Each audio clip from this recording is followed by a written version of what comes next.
Right, so good morning, comrade subscribers. So it's Wednesday, 1st of February. I thought I want to have a look at this battery. So I found where I can get paper from. It's 114 millimeters wide, and the ones that were offered by Casio were either 20 mil thick or 70 mil thick.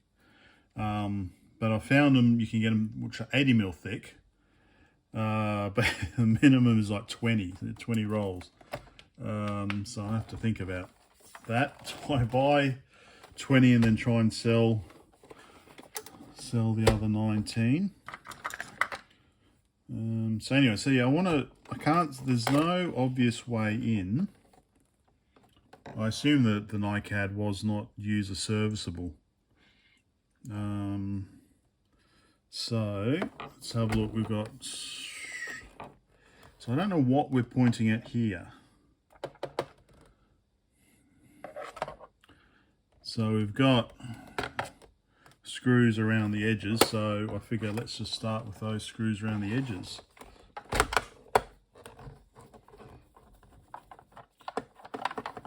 So excuse me, let me get these unscrewed and hopefully we can see inside. I also want to pull the computer itself apart, turn it on, just to give the contrast a bit of a clean, because it's a bit, yeah, I don't know, it's a bit noisy, so I was going to give it a bit of a clean. But there's no, unless the screws are under these cushion tabs here, or there's no obvious screws on here either, so I don't know if it just pops off, but I didn't want to go, yeah. Anyway, we'll leave that till later. Let's have a look, see what we can see inside here. So I'll be back. Okay, that's all the obvious screws I've got out. Oh yeah, and so I'm always commenting on when I get a dislike. I actually got a dislike on the part one for this, so someone actually bothered to dislike it, which is just bizarre. It's like, you know, the video was up to my usual standard, so what don't you like about this particular machine? Why yeah, it's weird. Okay, it's not coming apart easily, so I don't know if there's any further clips. Kind of wants to. There's two holes here that I just can't see in. I might have to go grab a separate torch. Yeah, all right, let me go grab a torch. Okay, just looks like there's some clips as expected. So you just need to kind of gently leverage, just looking for them. Looks like there's one there probably.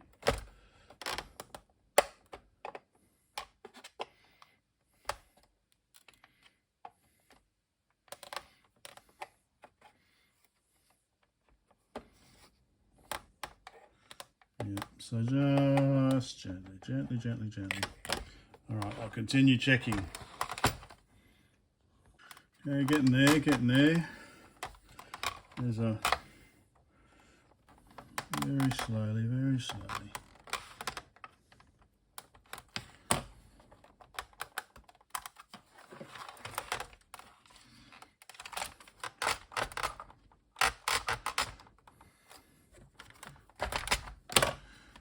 Okay, there we go.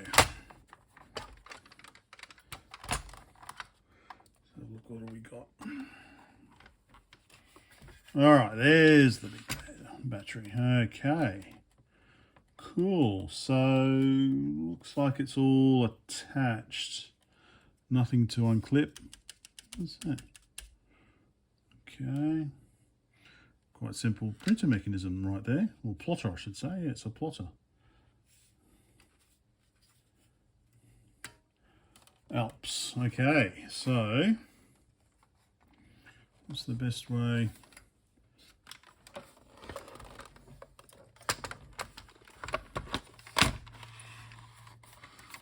Okie dokie. Alright, so it all looks pretty. Computer there, cassette mechanism there, big ass battery down here. So that's what I want to look at, is the battery. No, what's this? No, this is the computer? No, I'm sorry. I'm thinking the computer's the LCD driver here, but obviously not. Okay, it's obviously plus a driver at least. Well, anyway, brains of the interface unit. So, let's see this. So I want to check also the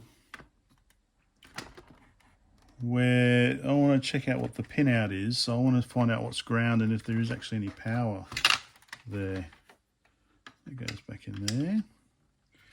Anyway, let's have a look at what this battery is.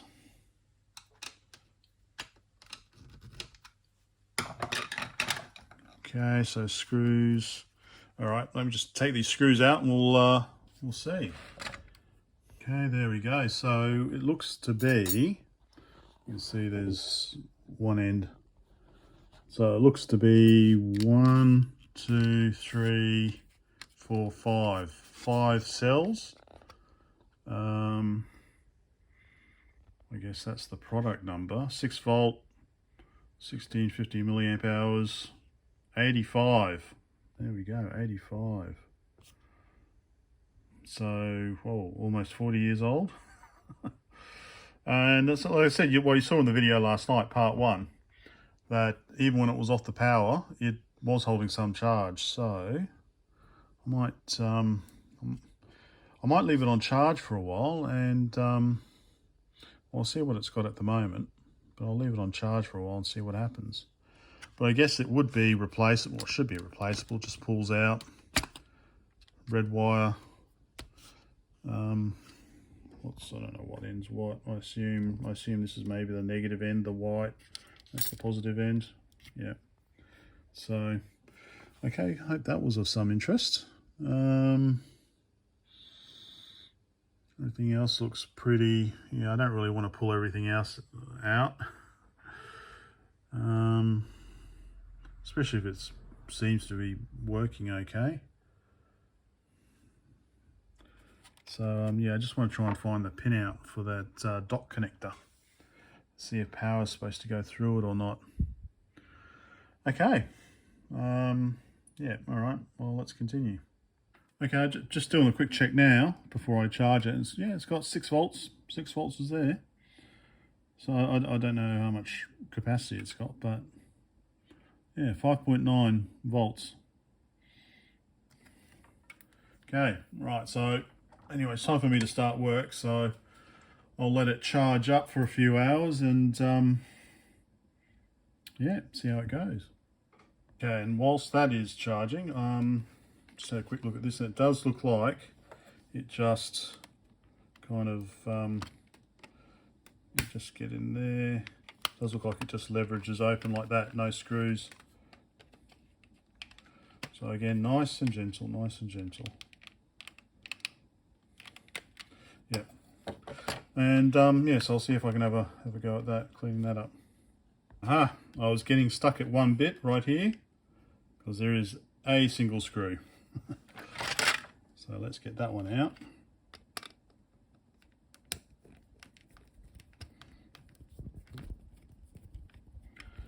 That's better.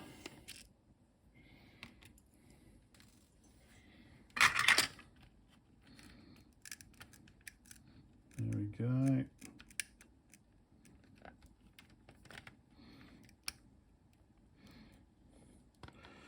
There we go, there's the wonders inside. Alright, so yeah, I was going to give this a little bit of a spray with some contact cleaner, just to see if that helps the contrast. Cool. So yeah, you can see here LCD. These are LCD drivers, I guess, or controllers. I'm not going to pull it apart any further than this, unless there's anything obvious.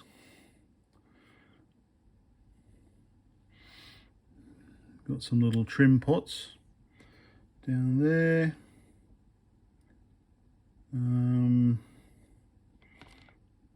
Okie dokie. Yeah, does this? Okay, no, there's some screws, so that's screwed in. Oh, maybe I can pull this out, I don't know.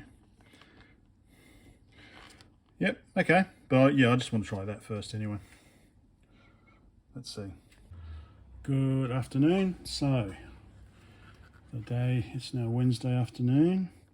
I've put some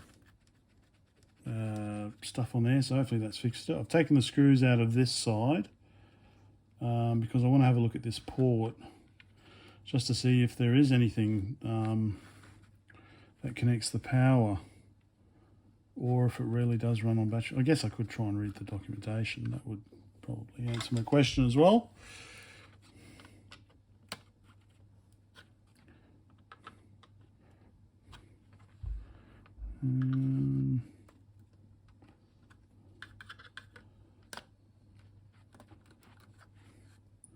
I've got all the screws out, yeah. Oh, there's a screw there still.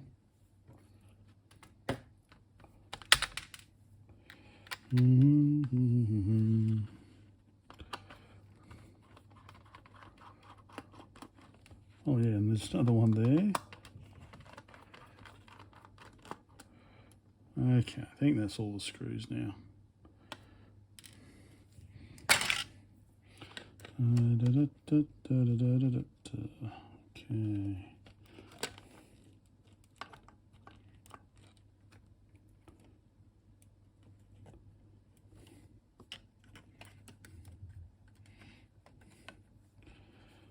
Okay, probably nothing much to see on this side.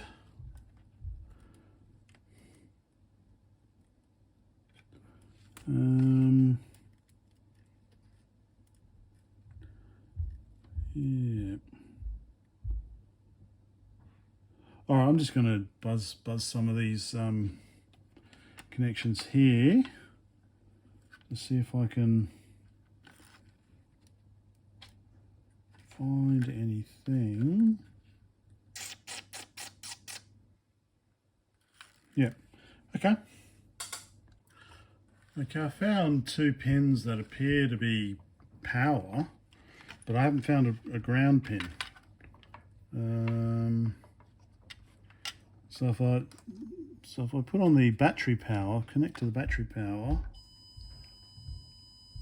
there's that top left one, and this bottom right one over here. But there's no ground from what I can tell.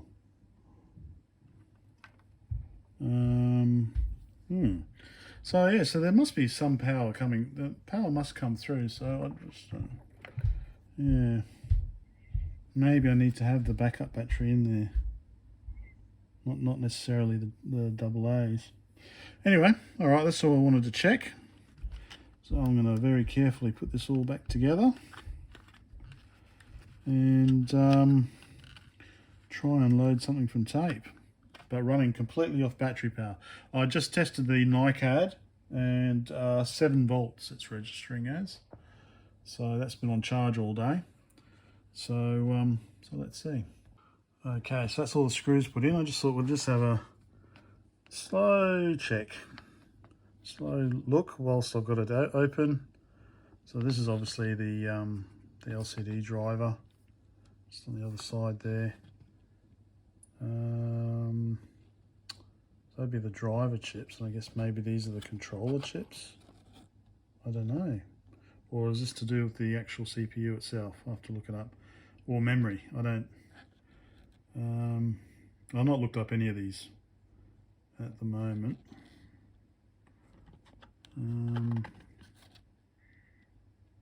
They all seem to be connected together for some reason.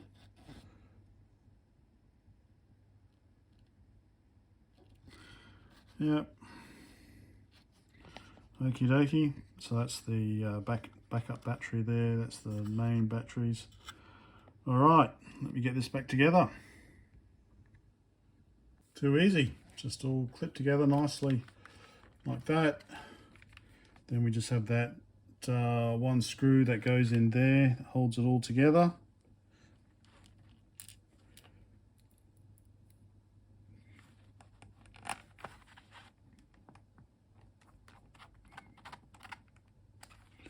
And we can put the memory module back in,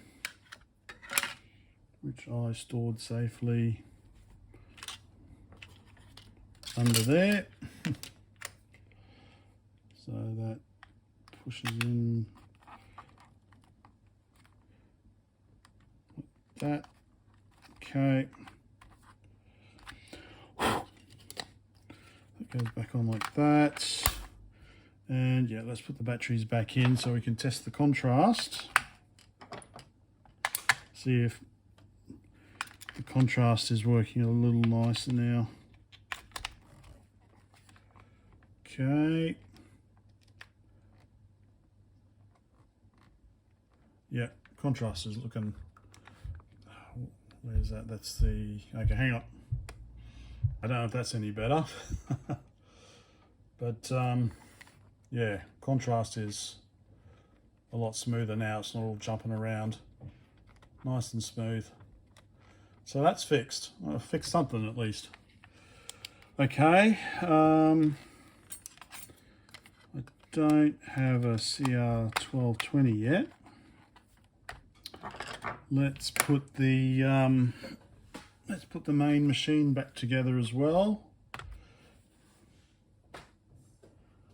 And see if we can, well, I was thinking of trying to load something via the external port as well. So let's see. Okay, I've just got to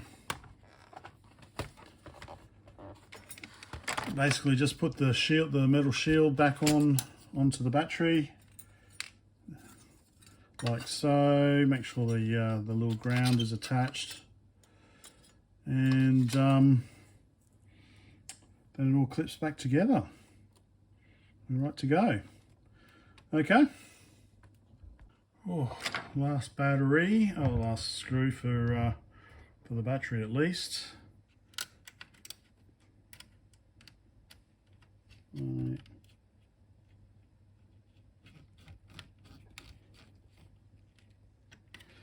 Okay.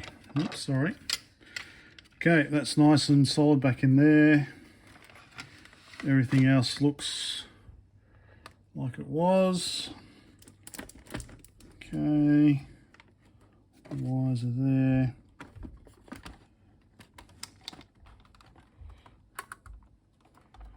It's just a matter of gently clipping it all back together.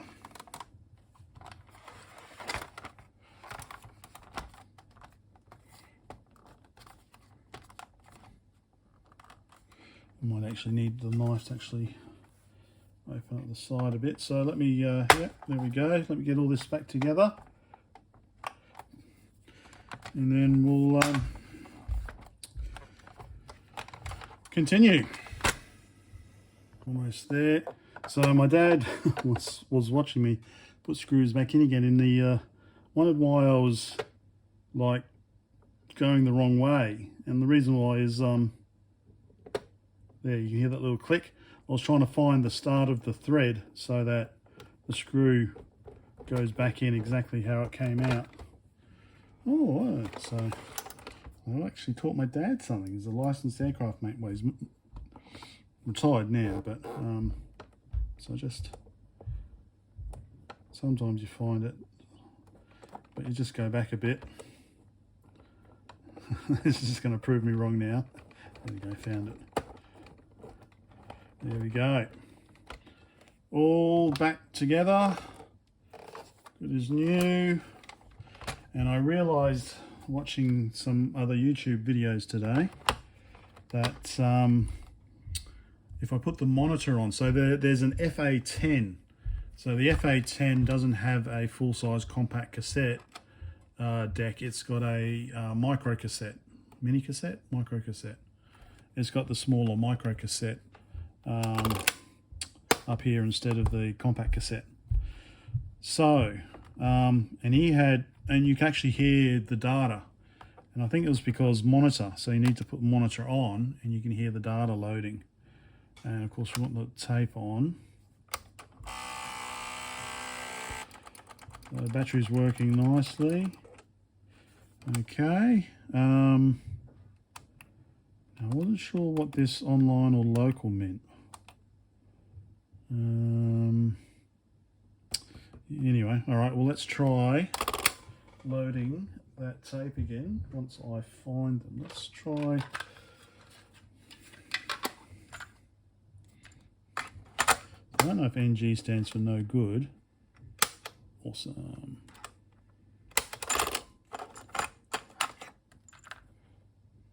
This is the one that was kind of weird anyway, wasn't it? So this one that I was trying to load from.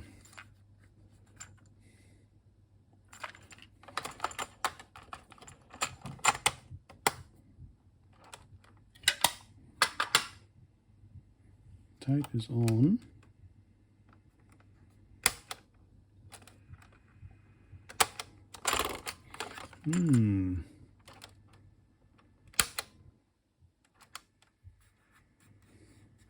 All right, so I might have to look at the cassette mechanism.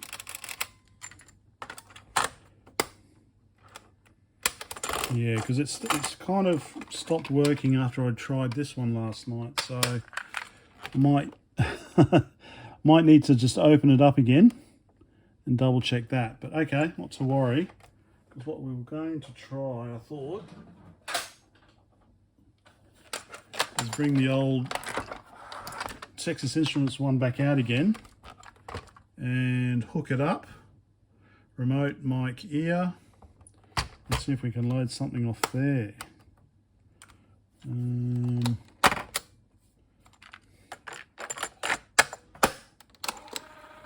Okay, let me get the cables and let's try. Okay, I think I've got it working.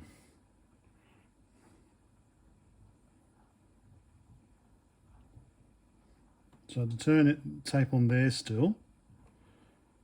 I'm not hearing anything. There's no volume control. But it is loading. It's got graph PFB. So that's something, it's a program file binary or something. So I don't know if that was right, or whether I should have just typed load graph. Oh, there was a verify. Oh, I think there is actually a verify command as well. So see how that goes. Well, I can't hear anything as I yammer on.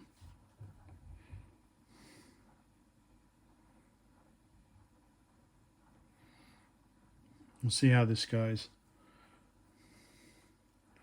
Otherwise, I've got some programs from a French book I can type in.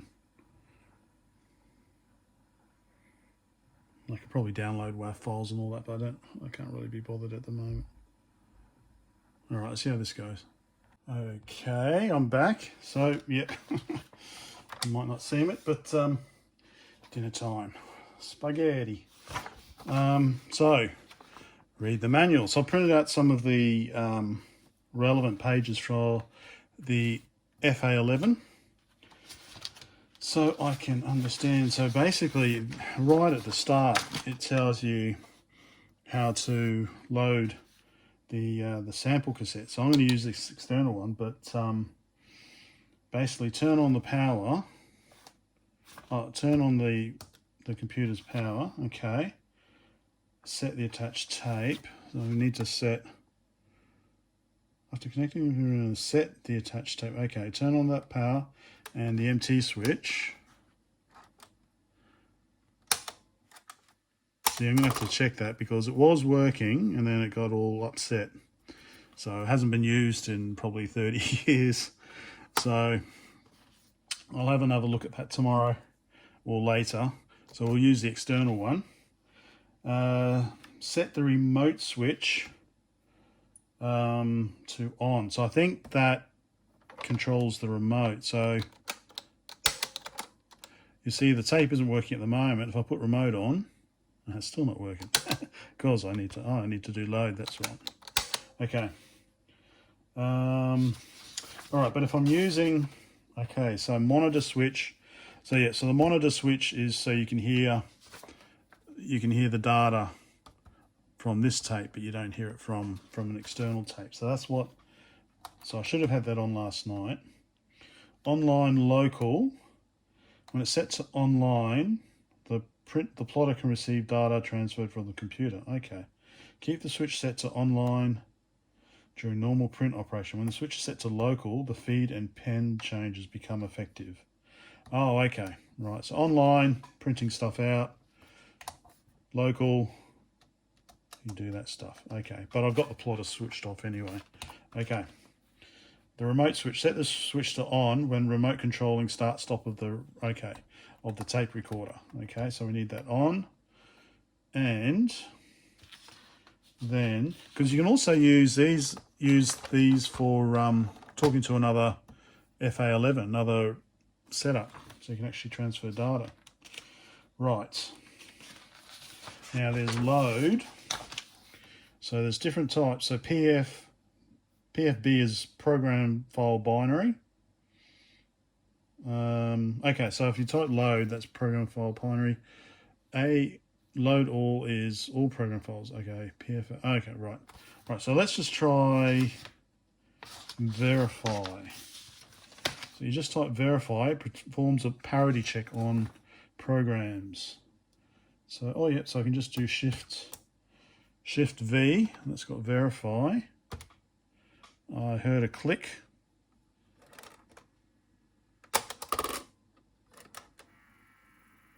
Yeah, see, it's trying to play.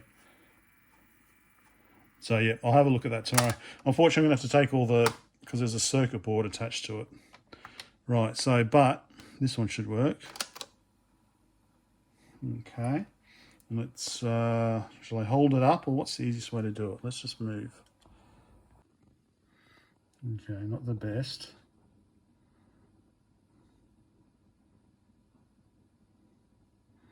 So it's picked up that graph program. Just adjust the contrast. Okay, so we'll see how that goes.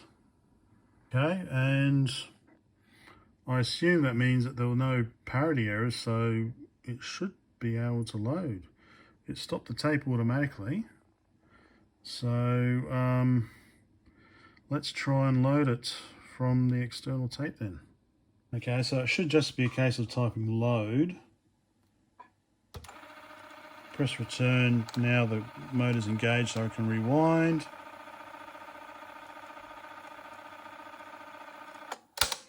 And press play. So this is all battery at the moment, running battery on here, battery in here, and battery in here. So I might go find those French programs. Like for the Canon X07, there's a book of French OM error. Okay. What the hell's an OM error? What on earth is an OM error? OM. Of course, I didn't print that out, did I? Okay.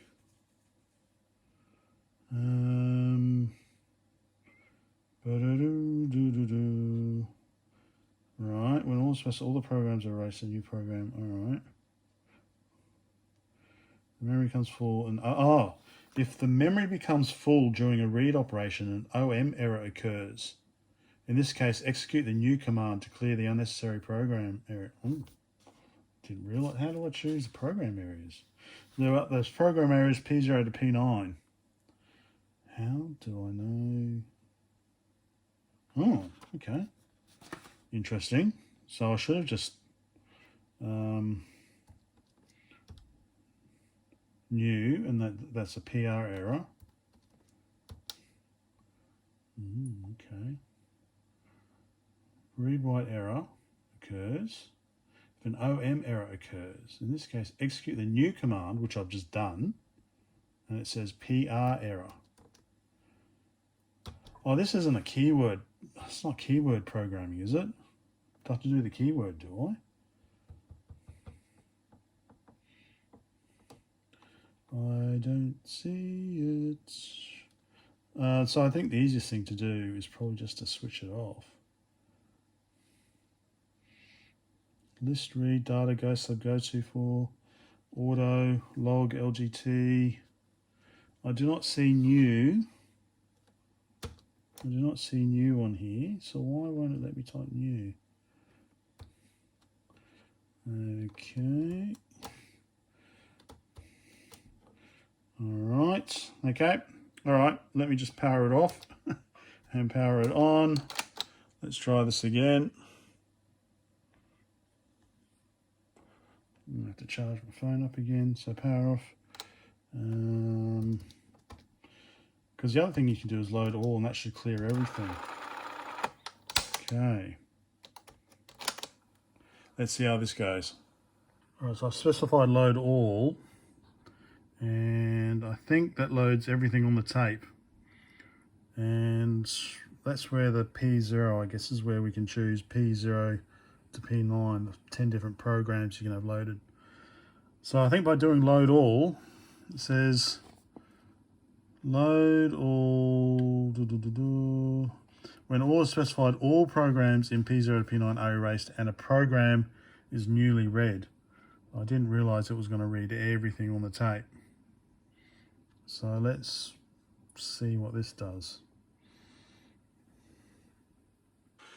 All right. So I've been scratching my head a bit why I keep getting this OM out of memory error. And I found the PB-700 manual. So this is the 770.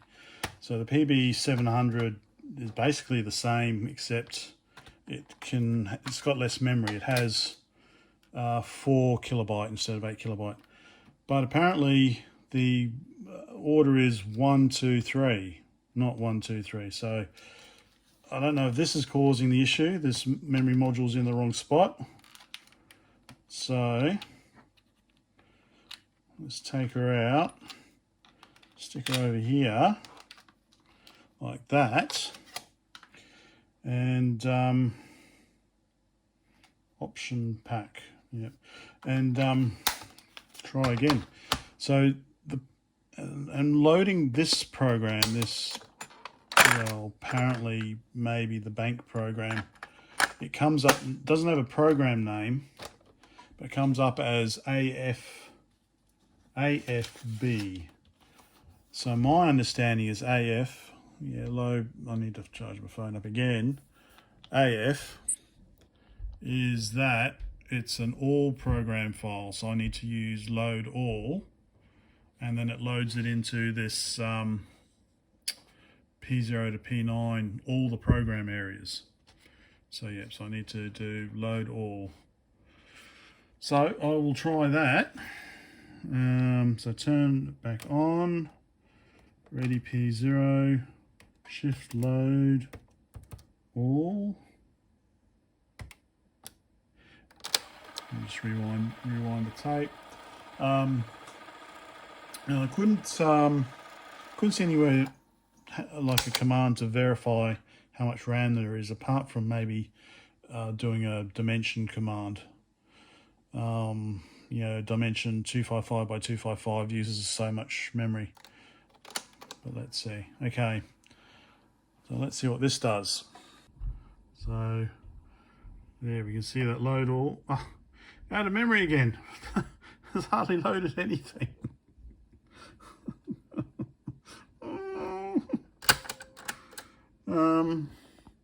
So all right, I'm gonna might have to clean the contacts or something, maybe. Bit strange. All right, I need to have a think about it.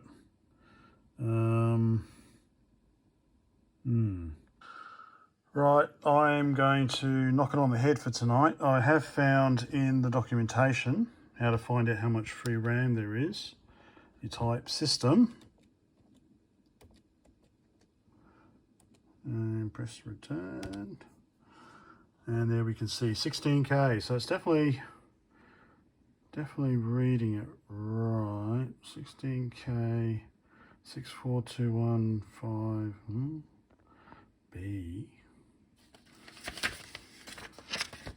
Okay, angle 0. So yeah, so it's 8K internal plus the 8K RAM pack. So I'm not sure why I'm getting these out of memory errors loading this software, unless there is some fault in the tape that's causing some corruption. So, all right, blah, blah, blah.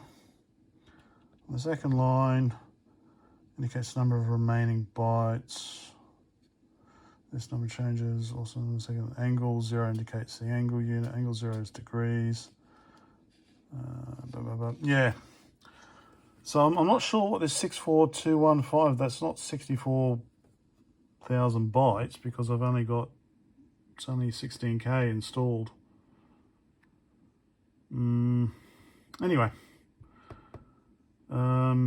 Yeah. So that's it for tonight, I think. I will progress later on. Bye for now.